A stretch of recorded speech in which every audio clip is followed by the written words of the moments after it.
Siapa yang tidak mau mempunyai mental yang kuat? Kemampuan yang sangat penting kalau kita mau terus maju dan berkembang di tengah lika-liku kehidupan. Seseorang yang kuat mental umumnya lebih siap menghadapi tantangan dalam hidup, lebih bisa bertahan di tengah tekanan, dan lebih mampu menangani masalah secara efisien dan efektif. Semua ini mengurangi tingkat stres secara keseluruhan. Lantas, apa itu kekuatan mental? Psikolog Amy Morin bilang kita punya kekuatan mental ketika kita tahu bagaimana mengatur emosi, mengelola pikiran, dan mengambil langkah positif dan produktif terlepas dari keadaan kita.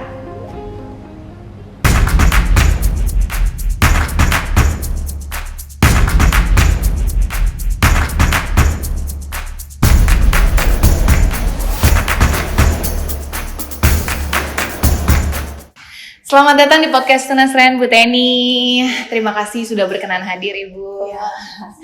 Hari ini saya senang sekali karena kali ini kali perdana kita mengundang Ibu Teni selaku CEO Tunas Ren. Dan tentunya di tengah kesibukan Ibu dapat hadir dan berkenan untuk sharing nih mengenai tema kita kali ini. Nah, sekali lagi terima kasih Bu Teni untuk waktunya. Terima kasih, ini juga pertama kali saya melakukan podcast. Thank you undangannya. Berarti ini sama-sama perdana nih buat Bu Teni dan juga buat podcast Tunas Ren. Nah, sebelum masuk ke tema kita, saya ingin tahu dan saya yakin banget nih teman-teman Tunasian juga penasaran mengenai kehidupan Ibu Teni sebelum berada di Tunas Ren. Nah, boleh nggak Bu cerita sedikit mengenai masa kecil Bu Teni? Oke, sedikit sekilas mengenai saya ya. Yeah. Saya lahir di Jakarta tahun 75, jadi ketahuan ya. Ketahuan ya, oke. Ya, saya anak kedua dari 2 bersaudara. Ya, papa saya bekerja sebagai karyawan swasta ya. Dia lahir 8 bersaudara, dominannya laki-laki. Wow. Jadi 7 laki-laki, 1 perempuan.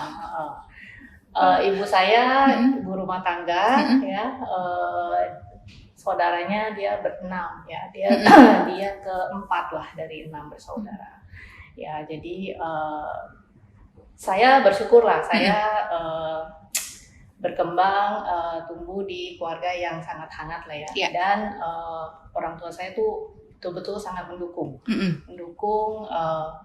pendidikan ya kan, karena papa saya juga selalu bilang, ya kamu perempuan juga jangan kalah gitu kan, jangan kalah, tetap harus belajar ya, belajar, menimba ilmu ya. Mama saya juga selalu pesan bahwa kamu walaupun perempuan, masa depan kamu nanti nggak tahu gitu ya seperti apa, tapi yang penting kamu harus punya modal ya untuk mandiri, ya saat kamu nanti lulus ya dan melanjutkan kehidupan gitu. Jadi itu yang selalu diisi lah ya, diisi ya sama masa kecil saya. Jadi orang tua saya juga encourage saya lah. Jadi ya kamu juga harus belajar lebih dari 1 bahasa lah gitu ya. Jadi waktu itu ya saya disuruh les Inggris lah, disuruh les Mandarin lah, gitu kan ya. Which is waktu itu memang waktu masih kecil, aduh ribet banget sih. Udah pelajaran banyak, banyak, harus les ini, les itu gitu ya. Tapi at the end memang tough love lah ya, tough love ya. Jadi ya saya rasakan bahwa dengan saya mungkin belajar bahasa lebih awal ya kan, jadi mungkin juga bisa mempersiapkan saya lebih baik juga gitu untuk mungkin ke jenjang pendidikan selanjutnya. Ya, jadi ya mama saya juga selalu encourage ya, kalau memang kamu mau sekolah keluar ya papa mama akan usahakan gitu kan, kami sudah menabung gitu kan. Jadi usahakan, yang penting kamu harus passionate dan sungguh-sungguh ya, dan itu yang kamu mau gitu ya kan. Jadi sebenarnya waktu itu impian saya cuma satu sih, saya mau sesuatu yang berbeda gitu, berbeda ya kan. Saya mau tahu di luar sana seperti apa gitu kan. Gimana sih kehidupan di sana, belajar di luar seperti apa sih gitu kan. Tapi Tapi juga ada satu mimpi juga sih, satu mimpi bahwa ya dari kecil nggak tahu ya, saya sih selalu menggambarkan saya tuh bekerja gitu. Oh, oke. Bukan yang di rumah gitu. Saya nggak tahu ya, bekerja gitu. Jadi ya bukan level atau jadi apa, tapi maksudnya bekerja lah, mencari penghasilan gitu ya. Jadi saya pikir ya udah, saya cari pengalaman di luar negeri, lebih ke I want to make difference lah gitu, for myself gitu kan, baru myself gitu kan. Selesai kuliah ya waktu itu tahun 97. 97. Jadi selesai kuliah, saya pulang Indonesia, saya waktu itu kerja di perusahaan investment banking, investment banking ya. Nggak lama waktu itu memang Krismon ya, Krismon kan tahun 98 kan. Jadi memang keadaannya waktu itu sangat-sangat tidak kondusif juga ya, kondusif. Akhirnya waktu itu saya mencoba lagi, saya kembali lagi ke Amerika. Oh, Ibu berarti sempat balik lagi ke Amerika. Jadi saya sempat kerja 1 tahun lebih dikit lah di Indonesia. Karena Krismon, kemudian ya tidak ada kepastian dan sebagainya. Jadi saya coba deh saya ke Amerika lagi, siapa tahu ada yang bisa saya kerjakan di sana gitu. Ya jadi waktu itu memberanikan diri aja gitu ke sana. Ya syukurnya memang saya bisa dapat pekerjaan lah di sana ya. Salah satu dosen dari universitas saya lah waktu itu, ya udah nggak apa-apa kalau memang kamu mau cari pengalaman di sini, belajar, oke gitu. Jadi saya sempat bekerja di Amerika gitu kan. Modal nekat. Waktu itu juga nggak ada rencana juga sih cari kerjaan gitu. Jadi itu saya minta papa saya untuk kirim DHL baju-baju saya ke sana. Wow, luar biasa.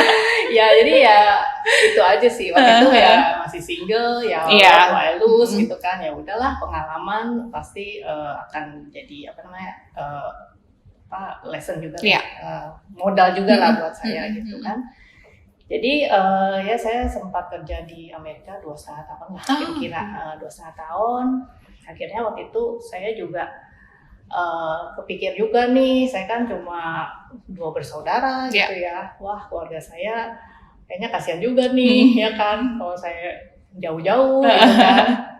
Ya udahlah, saya decide akhirnya waktu itu ekonomi sudah membaik ya, sudah membaik, walaupun masih ada ini tahun 2001 kali, 2001 ya saya balik, tapi mungkin waktu itu saya ke Singapura dulu, saya coba cari di Singapura dulu.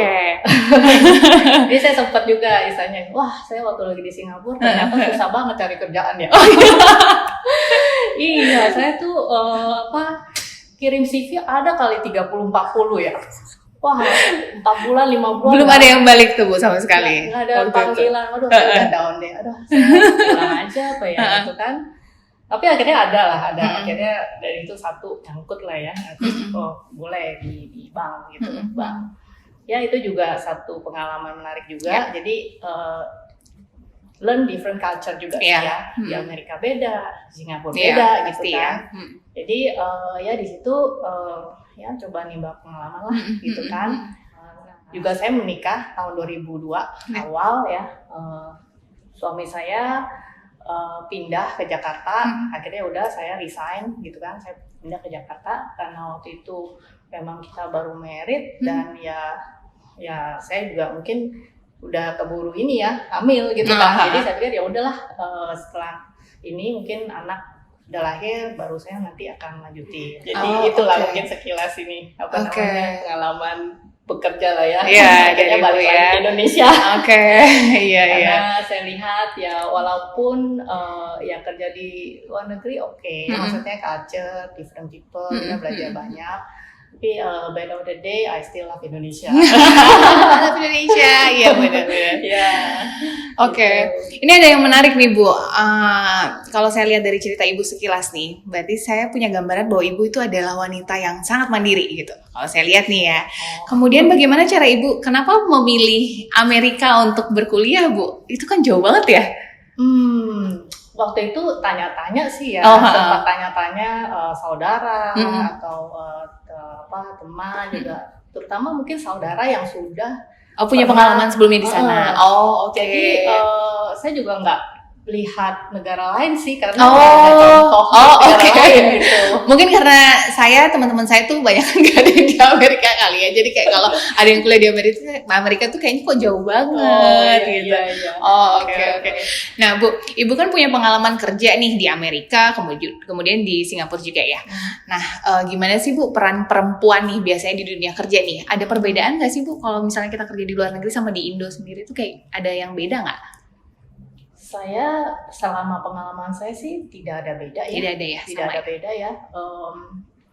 Maksudnya mereka tetap menghargai wanita tuh di potensinya, skillsnya gitu kan. Di Amerika atau di Singapura, di Indonesia gitu ya. Saya sih ya puji Tuhan gitu ya, tidak pernah merasakan perbedaan dibeda-bedakan gender sih gitu kan. Karena apalagi sekarang ya, kalau saya bilang sih organisasi atau company yang masih membedakan gender di atas, maksudnya membedakan gitu gender di atas potensi atau skills, ya rugi sendiri sih. Iya, betul. Karena ya you shouldn't do that gitu. Maksudnya kan sekarang kan juga banyak kompetisi udah lumayan susah, talent war di mana-mana. Kalau emang ada strict gender, rugi sendiri. Rugi, iya benar-benar. Apalagi sekarang perempuan-perempuan juga udah ini ya Bu ya, udah banyak yang melakukan banyak pekerjaan yang laki-laki kerjakan juga seperti itu. Betul. Ya jadi sebenarnya ya laki-laki dan perempuan perbedaannya cuma fisik aja sih kalau menurut saya ya kan. Kalau pekerjaan yang memang memerlukan fisik laki-laki ya tidak bisa gitu. Betul. Benar. Kalau pekerjaannya itu otak ya, maksudnya ya brain gitu kan, brain yang lain, ilmu dan sebagainya sama. Betul. Nah, hal menarik lainnya nih Bu, Ibu bekerja kemudian dan juga jadi ibu rumah tangga nih. Gimana Ibu membagi waktunya nih? Oke, pertanyaan yang sering ditanyakan ya. Kuncinya sih satu, time management gitu ya. Kedua adalah sebenarnya support system, komitmen lah dalam rumah tangga ya. Jadi time management ya of course dengan bekerja dan peran ibu itu memang harus time management yang perlu kita atur ya. Walaupun memang dulu juga saya ingat sekali ya waktu lagi bekerja di bagian budgeting ya, which is ya itu sangat painful juga ya karena memang harus kejar target, deadline dan sebagainya. Memang harus sampai malam gitu ya. Jadi mau nggak mau sih ya kan jam 9 malam setelah anak saya tidur saya baru buka laptop kerja gitu kan ya. Tapi memang itu jadi akhirnya challenge saya harus memperbaiki proses ya misalnya kerja saya dengan lebih baik gitu ya. Kalau tidak ya pasti waktu saya akan tersita. Betul. Ya, dua memang waktu-waktu memang weekend gitu ya. Ya usahakan ya maksimalkan lah dengan waktu dengan keluarga, dengan anak gitu ya. Lakukan kegiatan-kegiatan yang memang involve juga anak bareng gitu ya. Keluarga bareng, jadi memang ya maksimalin quality time lah yang memang kita sudah dapatlah Sabtu Minggu ya. Mungkin kedua adalah lebih ke support system dan komitmen dalam rumah tangga lah ya. Ya itu penting sekali karena of course kita nggak bisa setiap kali harus jaga anak. Kadang-kadang memang kita ada urgent matters atau meeting atau kita harus keluar kota dan sebagainya. Itu mungkin harus komunikasi yang baik aja sih dengan pasangan ya. Suami saya sangat mendukung, jadi ya kita sudah komitmen jika ya saya sibuk bantu ya mungkin anak harus ambil rapor atau ke dokter dan sebagainya ya kita saling mengisi aja sih. Jadi itu sangat penting ya. Jadi ya at the beginning memang untuk meniti karir sebagai wanita ya memang perlu komitmen dari kedua belah ini ya, ya suami dan istri gitu. Ya. Benar banget Bu. Nah kalau sekarang kan Ibu berada di level C nih, CEO nih untuk di Tunasren. Nah ada tantangan terberatnya nggak sih Bu ketika berada di level ini gitu? Oke, di level CEO sebenarnya tantangan terberat itu adalah kita harus betul-betul memanage perusahaan itu ke depannya, going forward ya. Dimana misalnya pasti sekarang banyak tantangan, ya kan, hambatan, ya persaingan juga makin berbeda, dinamika juga terus berkembang. Jadi memang itu yang harus kita pikirkan, gimana membawa perusahaan, organisasi ini bisa sustain ke depan berapa lama gitu kan, lama, apakah cuma 1 tahun, 3 tahun, atau 100 tahun gitu ya. Jadi itu yang memang tantangan yang selalu sebagai CEO harus pikirkan. Satu, visi jangka panjang. Ya, kedua, gimana kita meng-create organisasi termasuk people ya, yang penting people itu untuk bersama-sama mempunyai misalnya spirit yang sama gitu, Oke, saya mau going that way gitu kan. Ya gimana kita meyakinkan tim kita ya, people gitu kan, untuk bisa let's go that way gitu kan. This is how we do it gitu kan. Terus inovasi lah, ya kan, tidak boleh silo pekerjaannya gitu kan, dan meyakinkan mereka bahwa bisnis itu pasti up and down kok gitu ya, pasti up and down ya.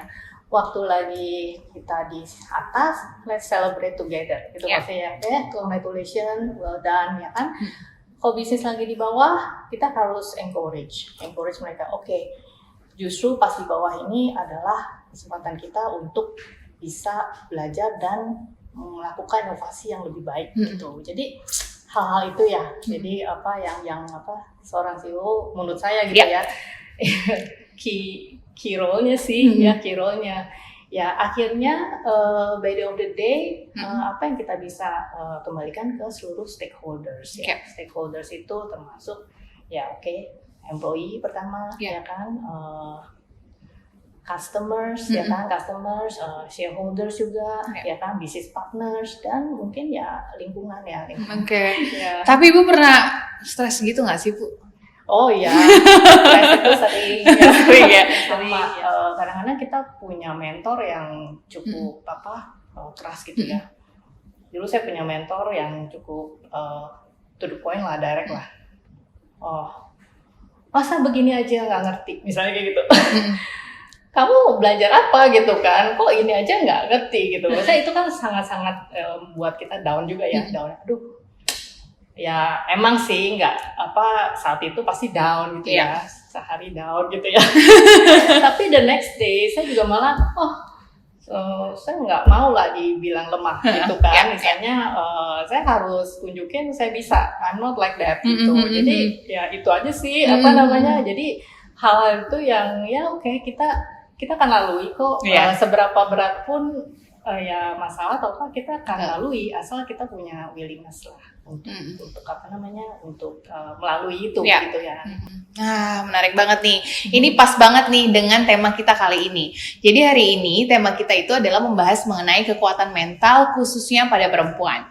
Nah, perempuan berkontribusi lewat berbagai bidang dan cara. Sebagian perempuan mengalami hambatan dan celaan harian dari lingkungan. Ada podcast menarik dari Mata Najwa di awal Maret mengangkat mengenai isu susahnya jadi perempuan. Podcast ini menarik karena banyak fakta yang dipaparkan oleh Mbak Najwa terkait susahnya menjadi perempuan. Salah satunya adalah fakta di mana gaji perempuan masih lebih rendah 23% dibandingkan pria dengan melakukan pekerjaan yang sama. Kemudian ada juga fakta di mana level C seperti COO, CFO, dan CEO itu hanya berapa persen diduduki oleh perempuan, not even 30%. Nah, bagaimana nih Bu Teni melihat fakta ini? Nah, sebenarnya fakta atau data ini menurut saya tidak boleh jadikan patokan ya? Ditanggapi dengan berarti nggak adil nih gitu ya, gitu. Diperlakukan tidak adil ya. Pada intinya data itu harus lebih saya orang yang suka data gitu ya. Saya juga orangnya suka memang curious gitu. Saya curious banget kalau lihat data, saya harus tahu itu di belakangnya apa gitu. Saya faktornya apa. Jadi Ya fakta itu menarik ya, tapi kalau saya sih akan menggali lebih dalam. Oke. Gitu kan, 23%. Jadi jangan mentah-mentah langsung iya, gitu ya. Nah, misalnya 30% dari cuma yang C-level tadi ya 30% ya itu wanita gitu kan. Ya sebenarnya ya singkatnya lah ya. Workforce-nya secara total banyakkan pria atau wanita gitu kan, ya kan. Kalau banyakkan pria, of course chances naik ke atasnya lebih banyak, ya kan. Kalau wanita lebih dikit ya pasti sedikit lah ya. Itu probability lah ke atasnya kan. Nah, tapi mungkin intinya adalah sebenarnya perempuan itu untuk meniti karir sampai ke atas gitu kan. Sebenarnya bukan, menurut saya ya, bukan misalnya perbedaan gender atau treatment yang terjadi sih maksudnya, tapi lebih ke pilihan wanita itu sendiri sih. Jadi terkadang mungkin ya karena kita apalagi mungkin wanita yang sudah berumah tangga, memiliki anak gitu kan, ya pasti peran ibu kan juga harus ya istilahnya jagain anak gitu kan ya kan. Nah mungkin hal-hal itu. Jadi misalnya kalau kita ditantang, mau nggak kamu dipromosikan menjadi ini nih? Nah, ada dua versi wanita gitu kan. Iya betul. Aduh, waktu saya bisa berkurang dong nih gitu kan. Jadi itu pilihan sih. Jadi itu pilihan ya. Maksudnya pilihan apakah memang lu mau take that challenge or not gitu ya kan. Betul. Atau nggak confident sendiri gitu, ragu-ragu. Enggak deh ya, nanti saya enggak ini ya gitu. Jadi enggak confident sendiri gitu. Padahal mungkin the opportunity is in front of you gitu kan. Ya the point is you take it or not. Gitu aja sih. Berarti balik lagi ke pribadinya lagi ya Bu ya. Betul. Jadi itu sih mungkin ya menanggapi fakta. Benar-benar. Nah, Bu Teni ini bisa saya katakan sebagai wanita modern nih yang memiliki mental yang kuat karena bisa berada di level C. Karena tadi kan Bu Teni sudah sempat singgung nih ya kalau hambatan-hambatan yang kemudian tantangannya itu apa aja. Nah, gimana sih Bu cara mengatur mental yang kuat seperti apa sih yang sebenarnya Ibu bangun selama ini? Saya perlu ada purpose juga lah. Purpose ya dalam meniti karir harus ada purpose. Jadi saya mungkin dari dulu saya mau make a difference aja gitu. Maksudnya saya nggak akan gitu-gitu aja gitu kan. Ya saya selalu men-challenge lah everyone gitu ya di tim ya, laki atau perempuan gitu kan ya kan. In order for you to survive, to sustain, you have to be different gitu ya kan. You want to win the competition, you have to be different gitu. Kalau lu sama aja ya apa lebihnya gitu kan. Give value lah, maksudnya give value editnya apa gitu kan. Jadi sebenarnya ya wanita atau dia sama aja sih. Ya kan. Untuk sukses ya you have to have that ini sih purpose juga gitu ya. Kalau saya sendiri memang ya mentalnya gitu sih. Kalau saya dikasih challenge atau mungkin ada problem di depan saya, stres gitu ya. Saya sih cuma bilang saya bisa laluin ini gitu. Itu aja sih. Ya saya bisa laluin ini. Kalau orang lain bisa, kenapa saya nggak bisa? Saya buktiin saya bisa benerin gitu kan. Saya harus buktikan saya bisa. Saya harus buktikan saya bukan lemah loh gitu kan. Itu sih. Berarti salah satu mental yang kuat itu adalah bagaimana kita bisa meyakini diri kita sendiri nih bahwa kita bisa gitu. Jadi jangan terlalu stres kemudian tenggelam dalam stres itu sendiri ya Bu ya. Karena memang satu lagi ya mungkin untuk menjadi sukses pasti ada pengalaman ya kan. Terus yang tidak kalah penting sebenarnya kegagalan sih. Ya kan. Jadi dari kegagalan itu kalau kamu bangkit dan coba cari cara lain, justru itu yang akan good things will happen gitu. Even better things will happen gitu. Ya kan. Dan itu sudah akhirnya jadi nilai tambah kita gitu kan. Berarti ada plus point nih gitu kan. Di kondisi seperti ini ya kita bisa melakukan hal-hal yang ini gitu kan, inovasi lah, kreatif lah dan sebagainya. Jadi ya Jadi ya embrace the failure lah. Iya betul. Pasti better things will happen. Betul. Gitu sih. Mungkin itu yang bikin harus ada lah gitu ya. Oke, kita gagal sekarang, kita nggak bisa, tapi kalau saya bisa melalui ini, saya akan lebih kuat ke depannya. Betul. Ya. Jangan takut gagal dan dihadapi aja semuanya ya Bu ya. Iya. Betul. Nah, Bu, untuk bisa menjadi berbeda nih dengan yang lainnya, apa sih yang harus kita lakukan? Oke, itu tips. Jadi satu, kita harus terus curious gitu ya. Mau tahu gitu ya, apa sih yang beda di luar. Ada apa sih, teknologi apa sih yang baru, kompetitor kita ngapain sih, lihat data, ini apa sih artinya. Jadi curious lah, itu nomor satu. Kedua, keep learning ya, jadi berapapun umur kita, belajar itu nggak ada ruginya lah gitu ya.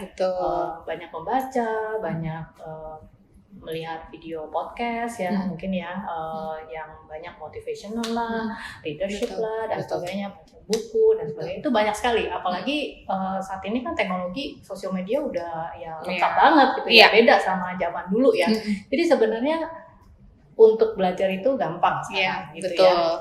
Ketiga, untuk make the difference ya, you have to have courage juga ya, keberanian juga sih, keberanian untuk memulai sesuatu yang ya menurut Anda this will make a difference ya. Ini proposal saya, inovasi saya ya. Start, punya keberanian untuk memulai dan konsisten untuk menyelesaikan. Jadi make a difference, good ya, asal apa yang diaspirasikan bisa terwujud gitu. Gitu ya. Jangan takut gagal dan dihadapi aja semuanya ya Bu ya. Betul. Seperti kata psikolog Susan Jeffer nih, feel the fear and do it anyway. Rasakan takutnya, kemudian jalankan. Mengembangkan kekuatan mental butuh proses dengan latihan yang konsisten. Saya, Anda, dan seluruh wanita di luar sana dapat membangun kekuatan mental yang diinginkan untuk mencapai tujuan dan menjalani kehidupan yang memuaskan serta tenang. Terima kasih Bu Teni untuk waktunya dan sharingnya. Sama-sama. Terima kasih juga buat teman-teman Tunasian yang ada di rumah. Sampai jumpa lagi di episode selanjutnya. Bye. Tunatren, delivering happiness.